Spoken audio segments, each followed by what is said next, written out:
حضرت خواجہ مشکی نام کچھ اور تھا، مشہور اس نام سے ہوئے۔ مشکی نام ان کا کیوں پڑا؟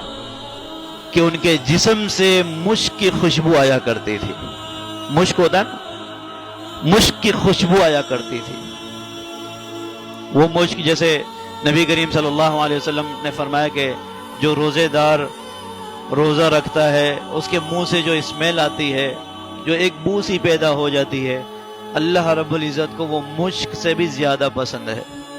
اسی طرح مشک کی خوشبو اس کے جسم سے آتی تھی۔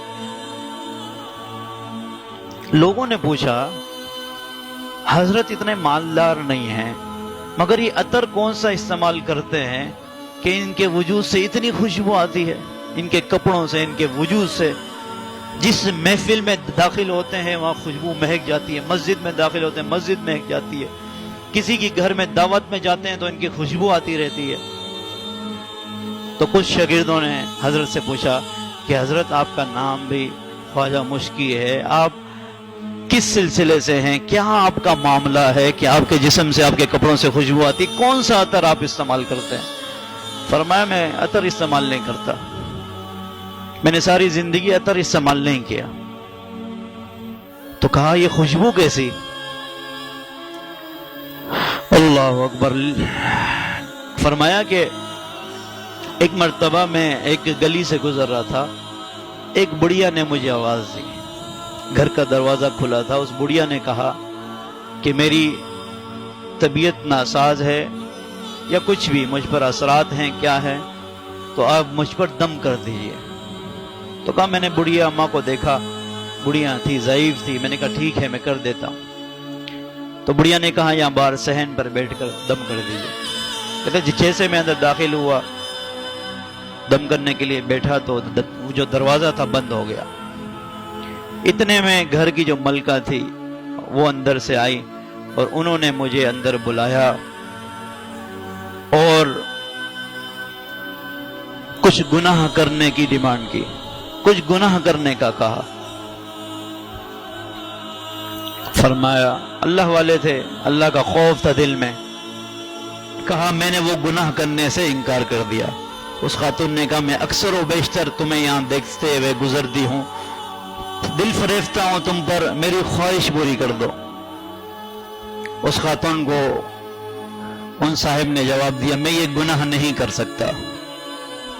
فرمایا ٹھیک ہے اگر تم یہ گناہ نہیں کر سکتے تو دروازوں پر تو تالے لگ چکے ہیں، تمہیں شور شرابہ کرتی ہوں، تم پر الزام تراشی کرتی ہوں، پھر تم یا تو سنسار ہونے کے لیے تیار ہو جاؤ یا گناہ کرو۔ کیونکہ سنسار کیا جاتا تھا نا، شادی شدہ انسان اگر زنا کر لے تو اس کو سنسار کیا جاتا تھا، بیچ میں کھڑا کر کے پتھر مار مار کے اس کو قتل کیا جاتا تھا۔ یہ اس کا ایک جو شریعت میں اس کی ایک سزا ہے۔ کہا یا تو سنسار ہونے کے لیے تیار ہو جاؤ یا یہ گناہ کر کے اپنی جان کو محفوظ کر لو۔ امام مشکی کہتے ہیں کہ میں بہت پریشان ہوا، ایک طرف میری ساری زندگی کی عبادتیں، خوف خدا، کچھ بھی، اور ایک یہ لمحہ گناہ کر کے اپنی عزت بچانا۔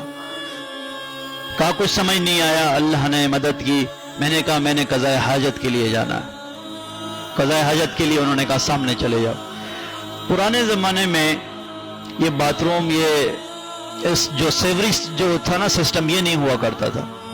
اس وقت گھروں میں برتن رکھا کرتے تھے، بڑے بڑے مٹی میں سوراخ کر کے اس میں برتن رکھے جاتے تھے، اس میں قضاء حاجت کی جاتی تھی۔ جب وہ بھر جاتا یا ایک دو دن بعد اسے خالی کیا جاتا تھا، باہر جا کے دور پھینک کر آیا کرتے تھے۔ یہ طریقہ کار تھا۔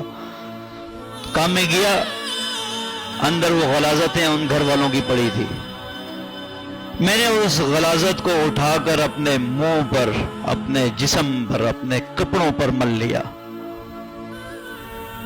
کیوں؟ کیونکہ دل میں خوف خدا تھا، میں اس گناہ سے بچنا چاہتا تھا۔ باہر آیا، عورت نے دیکھا مجھ سے بدبو آ رہی تھی، غلاظت منہ پہ، چہروں پر، آنکھوں پر، ہاتھ پر، داڑھی پر، وجود پر، شلوار پر، کپڑوں پر لگ جائے تو کون انسان کسی کے قریب آتا ہے؟ ویسے بدبو آ رہی ہو پسینے کی تو انسان قریب نہیں آتا۔ عورت نے کہا اتفا دفع ہو جا، دفع ہو جا، یہ کیا کیا ہے پاگل آدمی؟ دروازہ کھولا، اس کو باہر نکال دیا۔ باہر نکل کے کہتے میں نے شکر ادا کیا اور میں نے دیکھا کہ اب تو میں نے اپنے مریدوں کے پاس، لوگوں کے پاس جانا ہے، اب میں کیا کروں گا، یہ بدبو، اب میں مسجد میں تو نہیں جا سکتا۔ جب میں وہ غلاظت دور کرنے کے لیے اپنے گھر گیا، جب میں نے نہایا اور اللہ کا شکر ادا کرتے ہوئے رونے لگا، اس نہانے کے بعد سے میری زندگی میں، میرے وجود سے یہ خوشبو آتی ہے۔ وہ غلاظت کی بدبو ہونی چاہیے تھی، پر ایک خشیت خوف خدا ہونے کی وجہ سے ایک گناہ سے بچے تو ساری زندگی اللہ نے انہیں خوشبو میں رنگ دیا۔ کہتا اب جہاں جاتا ہوں لوگ بولتے ہیں خوشبو ہے، مجھے محسوس نہیں ہوتی۔ لوگ بولتے ہیں تم نے عطر لگایا، مجھے محسوس نہیں ہوتی۔ یہ ان کا واقعہ کتابوں میں لکھا ہے۔ اس لیے میں کہہ رہا ہوں اگر خوف خدا ہم میں آ جائے، ہر ایک شخص میں، تجارت میں ہو، ہماری تجارتیں ٹھیک ہو جائے، معیشت ٹھیک ہو جائے، دھوکہ نہ ہو کسی کو، کوئی فریب بازی نہ کرے، ہماری رعایا میں آ جائے، ہماری حکومتوں میں آ جائے، ہمارے بادشاہوں میں آ جائے، ہمارے وزراء میں آ جائے، ہمارے بڑے بیٹھے ہوئے سیٹوں پہ عہدیداروں میں آ جائے، ہر سسٹم ہمارے ملک پاکستان کا انشاءاللہ درست ہوتا چلا جائے گا۔ پھر کسی چیز کی محنت کی کرنے کی ضرورت نہیں ہوگی۔ اگر یہ خوف خدا نہیں ہوگا، بڑے سے بڑا وکیل ہوگا دھوکہ دے گا، جھوٹ بولے گا، بڑے سے بڑا ڈاکٹر ہوگا دھوکہ دے گا، اپنے علم پر عمل نہیں ہوگا، مفتی عالم بھی ہوگا وہ غلط بات انتشار پھیلا رہا ہوگا۔ اسی طرح خوف خدا علم کے ساتھ آ جانا، اپنے علم پر عمل کرنے کی پہلی سب سے سیڑھی یہ ہے کہ اپنے دل میں خوف خدا پیدا کر لینا کہ میں اپنی زندگی میں اللہ کی نافرمانی نہیں کروں گا، کچھ بھی ہو جائے اللہ کی نافرمانی نہیں کروں گا۔ اللہ کا مان کر چلوں گا تو کیسے نقصان ہو سکتا ہے؟ اپنی آخری بات کرتا ہوں، اگر ہم کسی ایک بڑے کی بات مان لیتے ہیں اس میں کوئی نقصان ہوتا ہے؟ ہمارا یہ یقین ہے کہ اپنے والدین کی، اپنے اساتذہ کی بات مان کر چلیں گے تو وقتی طور پر شاید نقصان ہو جائے مگر اس کا بہتر اجر ملے گا۔ تو وہ تو اللہ کی ذات ہے، رب العالمین ہے، خزانے اس کے پاس ہیں، صحتیں، تندرستیاں، رزق کے خزانے اس کے پاس ہیں۔ اگر آپ اس کی وجہ سے ایک گناہ والی ڈیل چھوڑ دیں گے، ایک کسی مسلمان کا دھوکہ دینا چھوڑ دیں گے، اپنا خراب مال نہیں بیچیں گے، اس کے نعم و بدل اللہ آپ کو اتنا عطا کرے گا کہ آپ کے وہم و گمان میں نہیں ہو سکتا۔ یا آپ ایمان رکھیں، نہیں دھوکے میں پڑتے آپ۔